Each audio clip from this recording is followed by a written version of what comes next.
오늘도 잠언서 23장에 기록된 이 말씀을 통해서 하나님께서 주시는 은혜를 우리가 함께 나누기를 원합니다. 이 잠언서 23장에는 눈에 보이는 세상의 화려함이나 육신의 욕심에 이끌려 살아가는 어리석은 자의 삶에 대해서 기록을 하고 있습니다. 눈에 보이는 세상보다는 눈에 보이지 않는 하나님의 능력을 발견하는 것이 지혜라는 것을 말씀을 하고 있습니다. 먼저 1절에서 3절까지 말씀에는 속이는 음식에 대해서 말씀을 합니다. 네가 관원과 함께 앉아 음식을 먹게 되거든 삼가 네 앞에 있는 자가 누구인지를 생각하며 네가 만일 음식을 탐하는 자이거든 네 목에 칼을 둘 것이니라. 그의 맛있는 음식을 탐하지 말라. 그것은 속이는 음식이니라 라고 말씀을 합니다. 여러분, 여기 관원들, 이 공직에 있는 사람들은 높은 사람들과 함께 음식을 먹을 때 조심하라고 말씀을 합니다. 3절에 보시면 그 음식은 속이는 음식이라 이렇게 말씀을 하죠. 여러분, 음식을 탐하는 사람은 목에 칼을 두라는 말은 그 음식을 먹을 때 자제하라는 것입니다. 여러분, 고대 시대에 잔치를 통해서 반역을 도모하고 또 악한 것을 의논했기 때문에 평소에 먹지 않는 이런 맛있는 음식을 대접받을 때 그릇된 악한 일에 참여하거나 또 부정한 일에 동참하게 되는 일이 벌어지기 때문에 음식을 통해서 욕심을 부리다가는 큰 어려움을 당할 수 있다고 경고를 하는 것입니다. 그래서 여러분, 세상적인 욕심이나 출세나 재물에 대한 욕심 때문에 이런 악한 자리에 참여하지 말라는 의미가 있는 것입니다. 그리고 여러분 4절에서 5절까지 말씀에는 직접적으로 물질의 노예가 되지 말라고 말씀을 합니다. 부자가 되기를 애쓰지 말고 네 사사로운 지혜를 버릴지어다. 네가 어찌 허무한 것에 주목하겠느냐. 정령이 재물은 스스로 날개를 내어 하늘을 나는 독수리처럼 날아가리라 라고 말씀을 합니다. 여러분, 부정한 방법으로 부자가 되려고 하지 말라는 겁니다. 정당하지 않게 재물을 모으려고 하다가는 그 재물이 독수리처럼 날아가게 된다고 말씀을 합니다. 그리고 6절에서 8절까지 말씀에는 악한 자들과 함께 음식을 먹지 말라고 말씀을 합니다. 악한 눈이 있는 자의 음식을 먹지 말며 그의 맛있는 음식을 탐하지 말지어다. 대저 그 마음의 생각이 어떠하면 그 위인도 그러한즉 그가 네게 먹고 마시라 할지라도 그의 마음은 너와 함께 하지 아니함이라. 네가 조금 먹은 것도 토하겠고 네 아름다운 말도 헛된 대로 돌아가리라 라고 말씀을 합니다. 여러분, 이 마음이 악한 자들과 함께 음식을 먹지 말고요. 또 함께 손을 잡거나 동업하지 말라고 말씀을 합니다. 여러분, 이런 악한 자들에게 내가 대접받는 것은요, 다 토하여 내야 되는 겁니다. 그리고 내가 아무리 좋은 말을 해도 그것은 아무런 유익이 되지 않는 겁니다. 그러므로 이런 맛있는 음식이나 재물이나 세상의 화려한 것에 이끌려서 죄의 올무에 걸리지 말라고 경고를 하는 것입니다. 그리고 여러분 9절 말씀에는요, 미련한 자, 이 분별력이 없는 자의 귀에 말하지 말지니 이는 그가 네 지혜로운 말을 업신여길 것임이니라 라고 말씀을 합니다. 여러분, 이 미련한 자, 분별력이 없는 자는요, 좋은 것을 주어도 좋은 것을 모르기 때문에 깨달을 때까지 기다려야 한다는 겁니다. 그리고 10절 말씀에는요, 옛 썩을 옮기지 말며 고아들의 밭을 침범하지 말지어다. 대적 그들의 구속자는 강하시니 그가 너를 대적하여 그들의 원한을 풀어주시리라 라고 말씀을 합니다. 여러분, 이 지계석은 지난번에도 말씀을 드렸지만 하나님께서 정해주신 기업의 경계입니다. 이것을 옮긴다는 것은 다른 사람의 기업을 빼앗는 것을 의미하는 것입니다. 그리고 이 고아들, 힘이 없는 자들의 것을 침범하는 것도 욕심이라는 겁니다. 이렇게 하나님이 정해놓은 것을 빼앗고 힘이 없는 자들의 것을 탐을 내다가는 하나님께서 대적을 하시고요, 하나님께서 심판하신다는 것을 기억하라는 것입니다. 그리고 12절에는 훈계에 착심하여 지식의 말씀에 귀를 기울이라 라고 말씀을 합니다. 여러분, 이 하나님의 말씀에 귀를 기울이고 하나님의 말씀으로 단련받을 때 분별력이 생기고 또 선악을 분별할 때 지혜로운 자의 삶을 살게 되는 것입니다. 그리고 13절에는요, 이것을 어릴 때부터 가르치라고 말씀을 합니다. 아이를 훈계하지 아니하려고 하지 말라. 채찍으로 그를 때릴지라도 그가 죽지 아니하리라.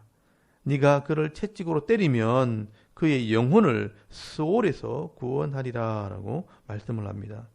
여러분, 어린아이들은요, 어리석음이 얽혀있고 또 욕심이 그를 지배하기 때문에 분명한 이 말씀의 기준으로 채찍질할 때 선악을 분별하고 또 바른 길을 가게 되는 것입니다.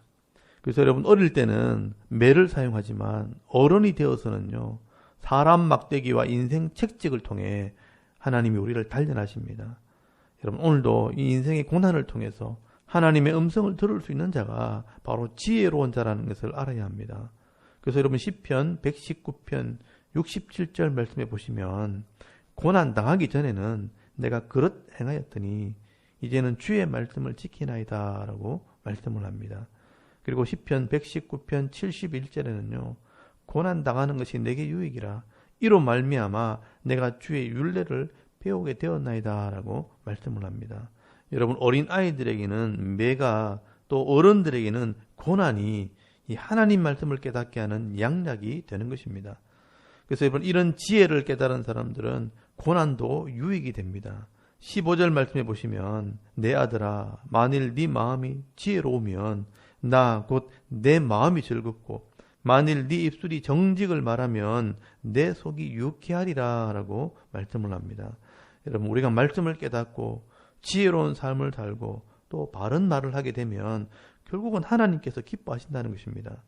그러므로 삶 속에서 지혜를 구하는 것이 욕심대로 사는 것보다 유익한 것입니다. 그리고 여러분 17절에서 19절까지 말씀해 보시면 네 마음으로 죄인의 형통을 부러워하지 말고 항상 여호와를 경외하라. 정령이 네 장래가 있겠고 네 소망이 끊어지지 아니하리라. 내 아들아 너는 듣고 지혜를 얻어 네 마음을 바른 길로 인도할지니라 라고 말씀을 합니다. 여러분, 하나님 말씀을 알지 못하는 불신자들은 이 하나님에 대한 두려움이 없기 때문에 조급한 마음에 악을 행함으로 형통하게 되는 사람이 있다는 겁니다. 그러나 여러분, 성도들이 이런 세상 사람들을 부러워할 이유가 없습니다. 왜냐하면 하나님께서 이런 악한 자들은 반드시 심판하시기 때문입니다. 그러므로 오늘도 정말 지혜로운 사람이 어떤 사람이냐, 우리를 다스리시고 심판하시는 그 하나님을 경외하는 자라고 말씀을 합니다. 여러분, 이런 자들이 결국 장래에 소망이 있는 자들입니다. 그리고 여러분 20절에서 21절까지 말씀에는 술과 고기를 탐하는 자들의 위험성에 대해서 말씀을 합니다. 이 술을 즐기고 고기를 탐하는 자들은 결국은 가난하게 될 것이고 헤어진 옷을 입게 될 것이라고 말씀을 합니다. 그리고 이 술에 대한 이야기는 29절 이하에 조금 더 설명을 드리겠습니다. 그리고 22절부터는 이 부모님의 훈계를 따라 순종할 것을 말씀을 합니다. 너를 낳은 아비에게 청종하고 네 늙은 어미를 경히 여기지 말지니라 라고 말씀을 합니다. 여러분, 앞에서도 말씀을 나눴지만 나의 생명이 부모님에게서 주어진 것처럼 세상에서 살아갈 지혜와 지식을 부모님으로부터 공급받기 때문에 이 부모님을 존중히 여기는 것은 자녀로서 당연히 해야 될 의무입니다. 여러분, 우리가 부모님과 좋은 관계를 맺게 될 때 부모님은 자녀로 인해 기쁨을 누리게 되어 있고 또 자녀들은 이 부모의 신앙을 유산으로 물려받게 되는 것입니다. 그러므로 25절에도 말씀하지만 네 부모를 즐겁게 하며 너를 낳은 어미를 기쁘게 하는 것이 삶의 지혜가 되는 것입니다. 그리고 27절에는요. 음녀를 조심하라고 말씀을 합니다. 대저 음녀는 깊은 구덩이요 이방 여인은 좁은 함정이라 강도같이 매복한다라고 말씀을 합니다. 여러분, 이 음란이라는 죄는요 깊은 함정 같고요 또 강도같이 숨어서 나를 유혹하는 존재라는 겁니다.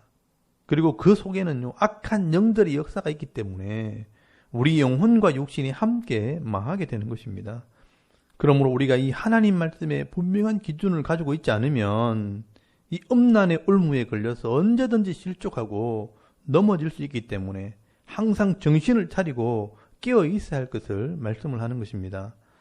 그리고 여러분 29절에서 35절까지 말씀에는 이 술에 대한 경고의 말씀이 기록이 되어 있습니다. 29절 말씀에 보시면 재앙과 근심과 분쟁과 원망과 상처와 붉은 눈이 어디서 오는가? 술을 먹는 자에게서 나온다라고 말씀을 합니다.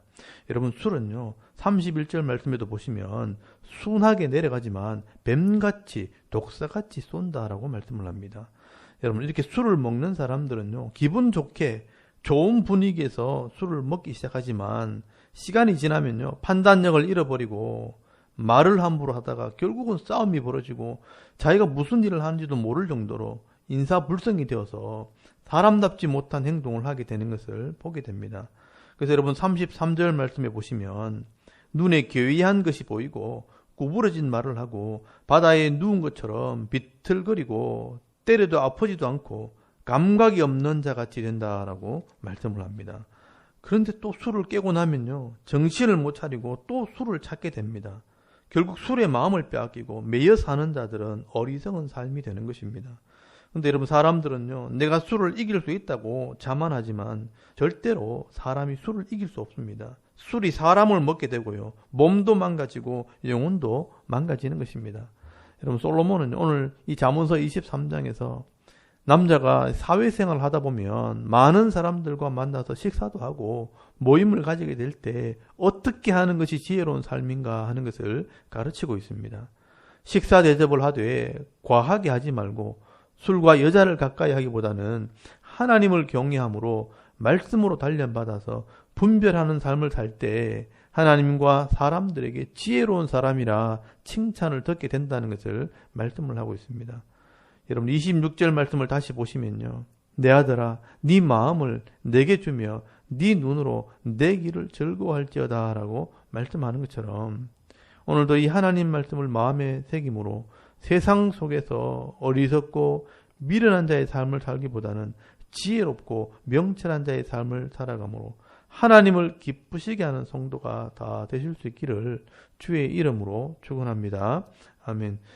우리 잠깐 기도드리겠습니다. 오늘도 세상 속에서 하나님을 경외하는 삶을 살아가므로 내게 주신 이 복을 잃어버리지 않는 성도가 되게 하옵소서.